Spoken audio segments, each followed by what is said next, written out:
ଲୁଗାପଟା ସଫା କଲୁଣି ସବୁ? ହଁ କ'ଣ ସ୍ୱଳ୍ପ ବାବା ଏଇ ଦୋକାନରେ ଏଇଠି ଆଜି ରବିବାରଟା ଥିଲା ସଫା କଲୁନି? ରବିବାରଟା ଥିଲା ସଫା କରିବା କଥା। ଇଏ ଶୋଇଛି କାହିଁ ଖାଇବୁ ନା କ'ଣ? ଚିକେନ୍ ଭାତ ଖାଇବୁ ନା କ'ଣ? ଏଇ କାହିଁ ଶୋଇଛୁ କାହିଁ ଏଠି?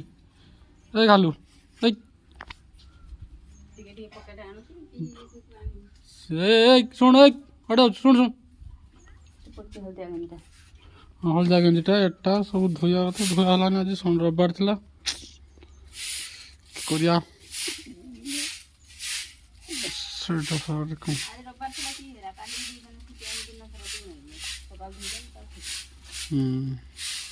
ଆକୁ ଆଣି ଦେବୁ ତ ଖାଇତେ ଆଜି